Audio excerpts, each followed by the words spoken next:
अस्सलाम वालेकुम, this is Jibran गुल। उम्मीद करता हूँ मेरे तमाम तर देखने सुनने चाहने वाले खैर ऑफिस से होंगे। सबसे पहले तो माज़रत चाहूँगा, 5 से 6 दिनों से मैं आउट ऑफ सिटी था, जिस वजह से वीडियोस अपलोड नहीं हो सकी। बैरिया टाउन को लेके हमारा आज का टॉपिक है। बैरिया टाउन को लेके मार्केट में बहुत ज़्यादा रूमर्स हैं। एक तो नैब की कार्रवाई चल रही है बैरिया टाउन के तमाम तर जो भी उनके असासे थे मलिक रियाज साहब के, उनके ऊपर जो भी एक कानूनन उसके ऊपर जो पॉइंट्स हैं उनको रेस किया जा रहा है, उनके ऊपर एक्शन लिया जा रहा है। इसके साथ साथ हमारे वो तमाम तर एंड यूज़र भी इस वक्त बहुत ज़्यादा परेशान हैं, जिनकी बैरिया टाउन में बहुत ज़्यादा इन्वेस्टमेंट्स हैं। हमारे वो एंड यूज़र जिन्होंने घर अपने बनाए हुए हैं, जिनके अपार्टमेंट्स हैं, जिनका पेंट हाउस है, जिनके फार्म हाउसेज हैं, इवन तो 5 मरले का प्लॉट भी जिसने लिया हुआ है आपके, उसके ऊपर बाद में फ्यूचर में घर बनाएगा। तो वो तमाम तर लोग बहुत ज़्यादा परेशान हैं कि यार हमारी इन्वेस्टमेंट का आखिरकार क्या होगा। तो उनके लिए एक न्यूज़ ऐसी है कि जो नैब है, नेशनल अकाउंटेबिलिटी ब्यूरो डिपार्टमेंट है, उसने एक अलमिया जारी किया है, प्रॉपर तरीके से नोटिस दिया है कि भाई जितने भी एंड यूज़र्स हैं उनकी जितनी भी इन्वेस्टमेंट है वो तमाम तर इन्वेस्टमेंट प्रोटेक्टेड है, उसमें कोई ज़्यादा कोई इशू नहीं है।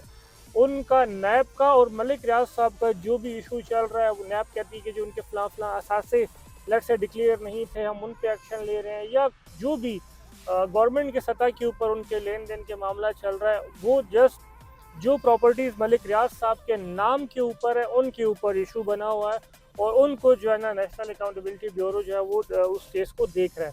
हमारे जितने एंड यूज़र हैं, चाहे वो किसी भी सिटी में बैरिया टाउन है, चाहे वो लाहौर में है, चाहे वो कराची में है, चाहे वो ट्विन सिटी पिंडी वाली साइड पर हमारे जितने भी बैरिया के फेसेस हैं 1 से लेकर 8 तक, इनमें तमाम तर एंड यूज़र वो तमाम तर प्रोटेक्टेड हैं। और लास्ट आपने शायद न्यूज़ में भी सुना होगा, अता ताड़ा साहब ने भी न्यूज़ में ये बताया, एक जो शो उनका चल रहा था उसमें उन्होंने ये बिल्कुल क्लियर बात की है कि जो एंड यूज़र है वो तमाम तर प्रोटेक्टेड है, एंड यूज़र का कोई इशू नहीं है।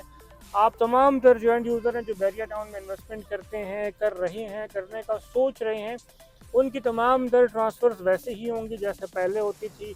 उनकी तमाम तर चीज़ों को वैसे ही टैकल किया जाएगा। उनके अगर कोई 5 मरले का घर बनाना चाह रहा है तो उसको उसका अप्रूवल वैसे ही मिलेगा जैसे पहले मिला करता था, उसमें कोई इशू नहीं है। आपसे एक रिक्वेस्ट ये है कि सोशल मीडिया के ऊपर जो भी न्यूज़ आती है, आप एक मतलब उसकी तहकीक किया करें, उसके ऊपर अपनी पूरी की पूरी वर्किंग किया करें, उसके बाद अपना कोई ना कोई जो है ना आपने उसके ऊपर एक्शन लेना। ये ना करें कि एक न्यूज़ आई सोशल मीडिया के ऊपर, किसी ने भी दे दी, चाहे वो किसी भी पार्टी से उसका ताल्लुक है, वो उसने एक न्यूज़ दी, वो फेक है नहीं है, और हम एकदम से शेयर करना शुरू कर देते हैं, तो ऐसा बिल्कुल भी नहीं है। गवर्नमेंट ने, अता तारड़ साहब ने खुद बता दिया है, नैब का अपना नोटिस आया हुआ है कि ऐसा कुछ भी नहीं है। एंड यूज़र तमाम तर जो है वो सेफ़ हैं, अपनी ट्रांसफ़र कर सकते हैं, अपने मामला कर सकते हैं।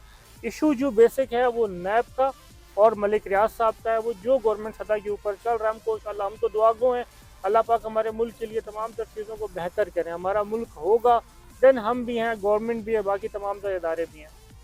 तो आप लोगों के लिए एक वीडियो बनाई है। अभी मैं ट्रैवल कर रहा हूँ, इंशाल्लाह ऑफिस अपने पहुँच के जो बकाया वीडियोस हमारी पेंडिंग में, उनको भी हम इंशाल्लाह ताला दोबारा बनाना शुरू करेंगे। वस्सलाम।